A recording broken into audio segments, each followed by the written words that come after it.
Hello bachcho, let's read the question. The question says refer to the circuit shown. What will be the total power dissipation in the circuit if P is the power dissipated in R1? It is given that R2 is equal to 4 times R1 and R3 is equal to 12 times R1. Option number 1 4P, option number 2 7P, option number 3 13P, option number 4 17P. सो देखिए basic concept यानी की concept में हम लोग जो देखेंगे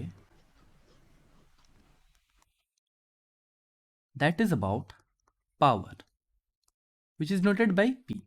अब अगर मान लीजिए हमें ये टोटल सर्किट के लिए पावर निकालना है, so P T will be nothing but V square by R equivalent for the total circuit, because power का वैल्यू क्या होता है, power is equal to V square by.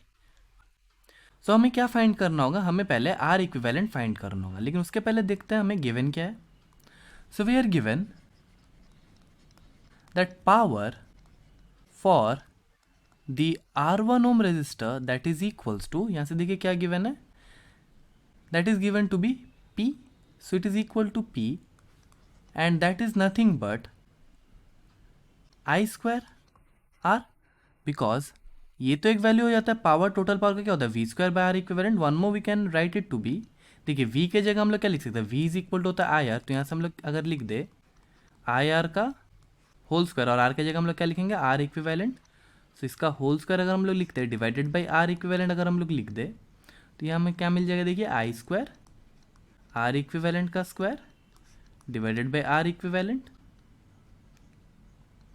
सो एक आर इक्विवेलेंट कैंसिल आउट हो जाएगा, तो यहाँ से हमें क्या मिल जाएगा I square R equivalent. Same चीज़ हमने यहाँ पे लिखा है, तो पावर क्या हो जाएगा I square are one, because ये आर वन के वजह से पावर हमें गिवन था.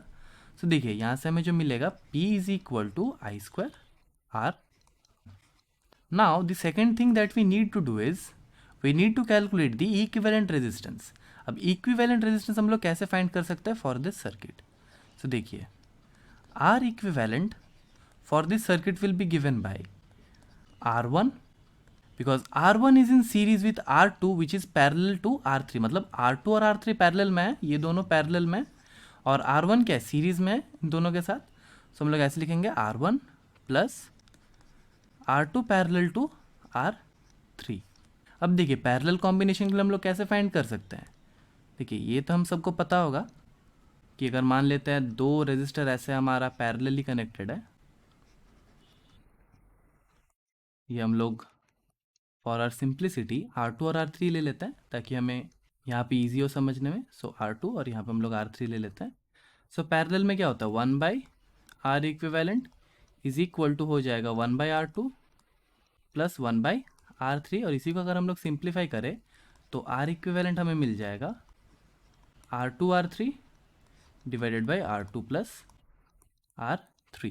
तो यहाँ से हमें क्या मिल जाएगा, देखिए यहाँ से हमें मिल जाएगा R equivalent for the circuit will be equals to R1 plus R2 R3 का क्या हो जाएगा R2 R3 जो कि हम लोगों ने देख रखा है divided by R2 plus R3.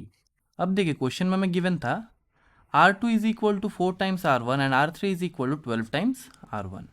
So R2 क्या है 4 टाइम्स R1 और R3 क्या है 12 times R1. So this will imply that R equivalent will be equals to R1 plus R2 which is 4 times R1 into R3 which is 12 times R1 divided by R2 plus R3 which is 4 times R1 plus 12 times R1. So यहाँ से हमें क्या मिल जाएगा R equivalent for the circuit will be equals to 4 times R1 into 12 times R1 will be 48 R1 square. So ये हो जाएगा R1 plus 48 R1 का square divided by 16 times R1 because 4 R1 plus 12 R1 हो जाएगा 16 R1. अब देखिए R1 R1 cancel out हो जाएगा, 16 1 times is 16 and 16 3 times is 48. तो यहाँ से हमें क्या मिल जाएगा, यहाँ से हमें मिल जाएगा देखिए R equivalent for the circuit will B देखिए 3 times R1 plus R1 which will be 4 times R1. ये तो आ गया हमारा R इक्विवेलेंट. बट हमें क्या चाहिए, हमें टोटल पावर चाहिए.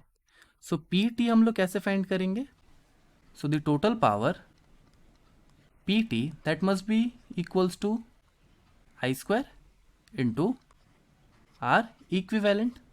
अब आर इक्विवेलेंट हमने कैलकुलेट कर लिखा है, जो कि होगा यहाँ से देखिए आर इक्विवेलेंट हमारे पास क्या आया था 4 टाइम्स R1, तो यहाँ से हमें पावर टोटल पावर मिल जाएगा I square into 4 times R1।